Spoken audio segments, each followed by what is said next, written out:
तो देखिए, 2 फेज का चुनाव हो चुका है और तीसरे चरण से पहले आरक्षण भी अब लोकसभा चुनाव में बड़ा मुद्दा बन गया है। आरक्षण को लेकर आज 2 बड़े बयान आए हैं। पहले संघ प्रमुख मोहन भागवत का हैदराबाद में दिया बयान सामने आया, जिसमें उन्होंने आरक्षण का समर्थन किया है और बाद में यही बात केंद्रीय गृह मंत्री अमित शाह ने यूपी में एटा की चुनावी रैली में दोहराई। ऐसा इसलिए क्योंकि राहुल गांधी ने सोशल मीडिया में आरक्षण को लेकर बीजेपी पर निशाना साधा था। लेकिन सवाल यह है कि चुनाव में आरक्षण का मुद्दा आया कैसे? कांग्रेस ने किस नेता के बयान के बहाने बीजेपी पर निशाना साधा और तीसरे फेज की वोटिंग से पहले आरक्षण को लेकर गरमाई राजनीति के मायने क्या है? हर सवाल का जवाब विस्तार से बताती ये रिपोर्ट देखिए।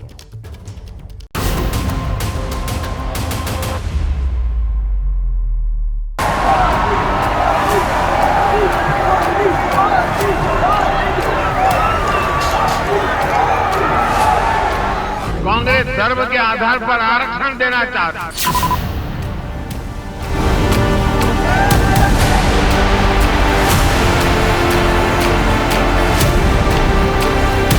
बीजेपी नरेंद्र मोदी संविधान को खत्म करने जा रहे हैं।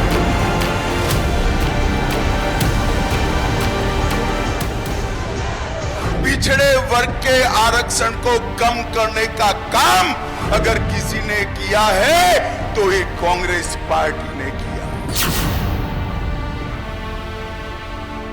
कांग्रेस धर्म के आधार पर आरक्षण देना चाहता है। आरक्षण, जी हां, आरक्षण। फिर सुन लीजिए, आरक्षण। कि हम रिजर्वेशन के खिलाफ नहीं। पिछड़े वर्ग के आरक्षण को तीसरे दौर की वोटिंग से पहले आरक्षण का चिन्ह फिर से बाहर निकल आया है। राहुल गांधी कहते हैं बीजेपी संविधान खत्म कर देगी। ये जो बीजेपी के लोग हैं ना, ये जो आरक्षण पर और कॉन्स्टिट्यूशन पर आक्रमण कर रहे हैं और इसको खत्म करने की कोशिश कर रहे हैं, ये बिल्कुल गलत है। ये हम कभी नहीं होने देंगे। बीजेपी कह रही है राहुल गांधी झूठ बोल रहे हैं। राहुल गांधी निराधार झूठ बोलकर लोगों को गुमराह करने का काम कर रहे हैं। और इन सब के बीच फिर सामने आते हैं संघ प्रमुख मोहन भागवत। अभी एकदम असत्य बात है, गलत बात है। जब से आरक्षण आया है तब से संविधान सम्मत सारे आरक्षण को संघ पूर्ण समर्थन देता है।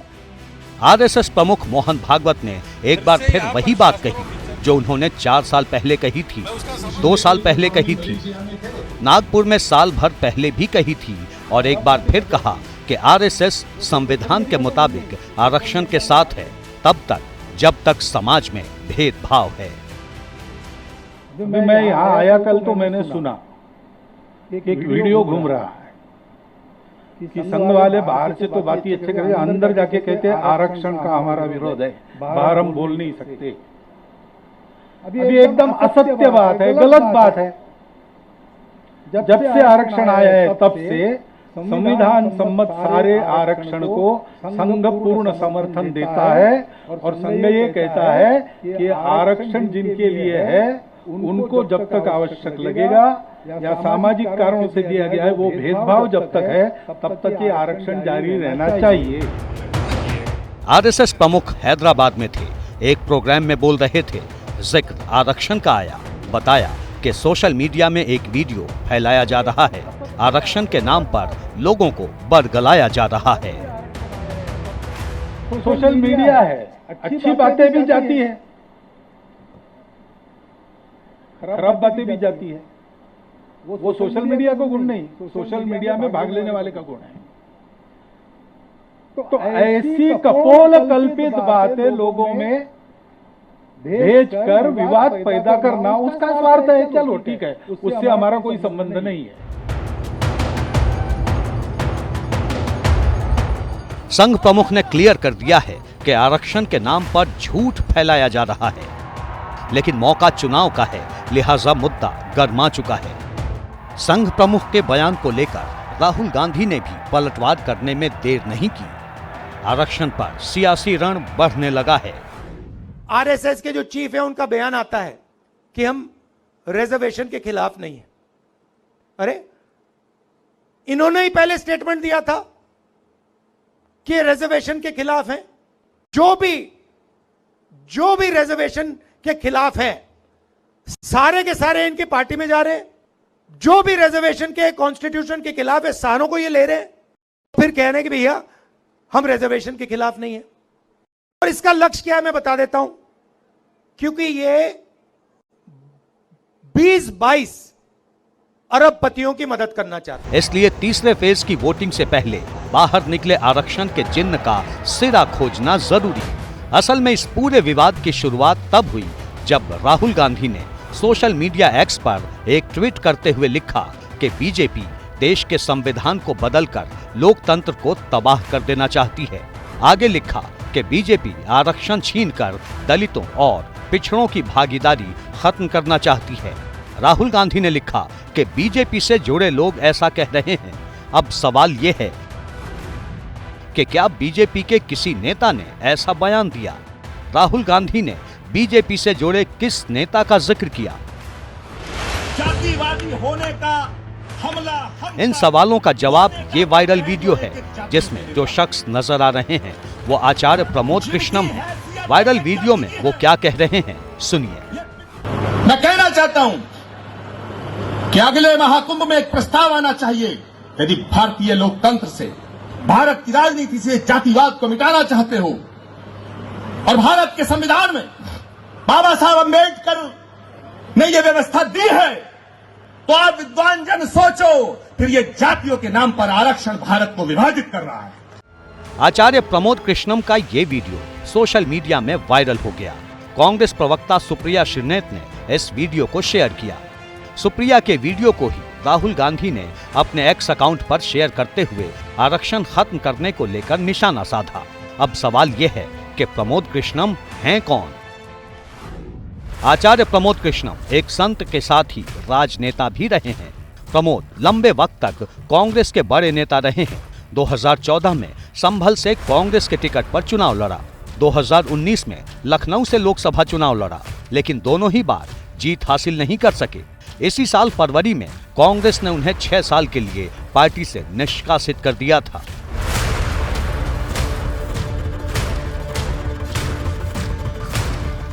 उन्नीस 1990 में उत्तर प्रदेश के संभल में उन्होंने कल्की फाउंडेशन की स्थापना की। फिर 1996 में कल्की धाम की स्थापना भी उन्होंने ही की। इसी धाम में पीएम मोदी ने 19 फरवरी को कल्की मंदिर की आधारशिला रखी थी। फिलहाल वायरल वीडियो को लेकर उन्होंने क्या कहा, वो सुनिए। कि नरेंद्र मोदी जी के खिलाफ साजिश करना, षड्यंत्र करना, ये कांग्रेस की पुरानी आदत है। जिस वीडियो की बात आप कर रही हैं वो वीडियो 1 साल पहले का है और वो आधा अधूरा भाषण मेरा, और उसको कांग्रेस के तमाम मैनेजर उसको ट्वीट कर रहे हैं, बयान दे रहे हैं। हर हद तो हो गई, राहुल गांधी जी ने भी उसको उसके विषय में कुछ कहा है या कहीं लिखा है। आचार्य प्रमोद कृष्णम ने बताया कि उनका भाषण साल भर पुराना है, वो भी तब जब वो कांग्रेस पार्टी के कद्दावर नेता हुआ करते थे। नरेंद्र मोदी जी से मुलाकात तो 1 फरवरी 2024 को हुई, और जब ये मेरा वक्तव्य आया है, ये हरिद्वार में एक मेरे भाषण का अंश है और उसको मोदी जी से जोड़ करके दिखाया जा रहा है। जबकि सच बात यह है कि जब ये मैंने भाषण दिया, जब मेरा वक्तव्य है, तब तो मैं कांग्रेस के साथ था। आचार्य प्रमोद कृष्णम ने इस वीडियो को साजिश करार दिया, लेकिन मौका और माहौल चुनावी है। राहुल गांधी ने आरक्षण को लेकर निशाना साधा तो बीजेपी ने पलटवार करने में देर नहीं की। केंद्रीय गृह मंत्री यूपी के एटा में रैली कर रहे थे। राहुल गांधी और आरक्षण को लेकर क्या कहा, खुद सुनिए। राहुल बाबा अभी अभी पिछड़ा वर्ग के नाम पर झूठ फैला रहे हैं। वो कह रहे हैं कि भाजपा को 400 सीटें दी तो भाजपा आरक्षण हटा देंगे। राहुल बाबा में समझ नहीं है भैया, आरक्षण हटाने के लिए पूर्ण बहुमत 2 टर्म से भाजपा के पास है, नरेंद्र मोदी के पास है। परंतु नरेंद्र मोदी जो है वो आरक्षण के समर्थक है। मैं आज मोदी गारंटी कहकर जाता हूं, SC, ST और पिछड़ा वर्ग का आरक्षण ना भाजपा हटाएगी, ना किसी को हटाने देगी। ये मोदी का गारंटी। केंद्रीय गृह मंत्री अमित शाह ने जोर देकर कहा कि आरक्षण को कोई खत्म नहीं कर सकता, लेकिन सवाल ये है कि तीसरे चरण से पहले उठे आरक्षण को लेकर बीजेपी को बार बार सफाई क्यों देनी पड़ रही है। 7 मई को असम की 4 सीटों, बिहार की 5 सीटों और छत्तीसगढ़ की 7 सीटों के लिए वोटिंग है। इसके अलावा गोवा की 2 और गुजरात की सभी 26 सीटों के लिए वोट डाले जाएंगे। कर्नाटक में 14, मध्य प्रदेश में 7, महाराष्ट्र में 11, उत्तर प्रदेश में 10, पश्चिम बंगाल में 4, दमन और दीव में 2 और जम्मू कश्मीर की 1 सीट के लिए भी 7 मई को ही वोटिंग है। इन सीटों पर 1351 उम्मीदवारों की किस्मत दांव पर है। खास बात यह है कि तीसरे फेज में वोटिंग वाली कई सीटों पर SC, ST और OBC वोटर निर्णायक हैं। यूपी की ही बात करें तो तीसरे चरण में ब्रज और रुहेलखंड की 10 सीटों पर 7 मई को मतदान होगा। इनमें संभल, हाथरस, आगरा, फतेहपुर सीकरी, फिरोजाबाद, मैनपुरी, एटा, बदायूं, आंवला और बरेली जैसी सीटें शामिल हैं। पिछले लोकसभा चुनाव में संभल और मैनपुरी सीटों पर साइकिल दौड़ी थी, जबकि 8 सीटों पर कमल खिला था। दूसरे फेज में जहां चुनाव जाट बेल्ट पर फोकस था, वहीं तीसरे फेज में यादव बहुल इलाकों में वोटिंग है। यादव OBC में आते हैं, इसीलिए आरक्षण का जिक्र चला तो सीएम योगी आदित्यनाथ ने भी इंडिया अलायंस पर तीखे तीर छोड़ने में देर नहीं की। इस जाति के सौदागर परिवार जाति के नाम पर आएंगे, परिवार का पेट भरेंगे और बाद में जनता की अमानत पर, उनकी इज्जत पर भी हाथ डालने का काम करेंगे। इन्होंने पहले देश को बांटा, अभी कहते हैं हर भारतीय की संपत्ति का सर्वे करवाएंगे। सर्वे करा करके फिर ये कहेंगे कि इस पे एक विरासत टैक्स लगेगा और विरासत टैक्स के आधार पर क्या कहेंगे कि आपके बाप दादों की तो संपत्ति होगी, घर होगा, खेत होगा, खलिहान होगा, फिर उसमें कहेंगे कि इसमें से आधा संपत्ति में विरासत टैक्स में सरकार ले रही है और समाजवादी पार्टी और कांग्रेस के गुंडे उस संपत्ति पर कब्जा कर जाएंगे। बीजेपी को SC, ST और OBC वोटरों की सियासी ताकत का बखूबी अंदाजा है। पिछले 2 चुनाव में बीजेपी को मिले ऐतिहासिक जनादेश के पीछे इस वोट बैंक का बड़ा हाथ रहा है।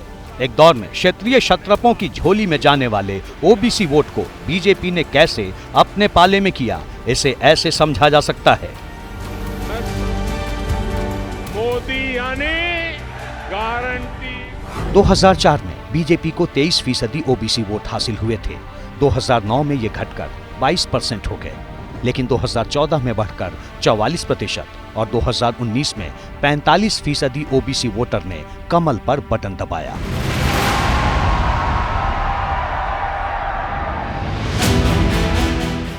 यूपी में जातीय समीकरणों का जो अनुमानित आंकड़ा बताया जाता है, उसमें पहले नंबर पर पिछड़ा वर्ग है, दूसरे नंबर पर दलित और तीसरे पर सवर्ण, फिर चौथे पर मुस्लिम आते हैं। यूपी में OBC वोटर्स की संख्या सबसे ज्यादा 52% है, दलित वोटरों की संख्या 22 से 23% और सवर्ण वोटर 20 से 22% हैं, जबकि 5% अदर्स में आते हैं। इसीलिए सभी दलों का सबसे ज्यादा फोकस 52% वाले OBC वोट बैंक पर रहता है। हर दल उन्हें अपने पाले में करने की कोशिश करता है। यही वजह है कि राहुल गांधी ने वायरल वीडियो को लेकर आरक्षण के जिन्न को बाहर निकाला तो विपक्ष को बीजेपी को घेरने का मुफीद मौका मिल गया। अखिलेश यादव को सुनिए। हर लोकसभा में बीजेपी का 2,25,000 वोट कम हो गया। अगर 2,25,000 वोट कम हो गया तो बताओ भरपाई कहां से करेंगे। सियासत अपनी जगह है, लेकिन इतना जरूर है कि तीसरे फेज की वोटिंग से पहले आरक्षण को लेकर चुनावी राजनीति गरमाने लगी है। 7 मई आने में अभी हफ्ते भर से ज्यादा का वक्त है। ऐसे में साफ है कि आरक्षण पर वार पलटवार का सिलसिला अभी लंबा चलेगा।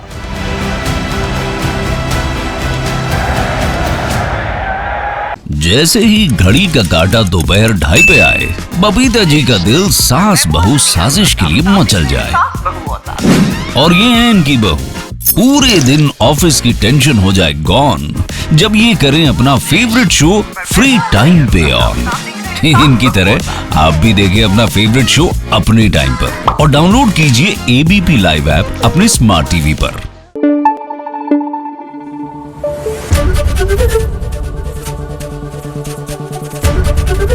एबीपी न्यूज आपको रखे आगे।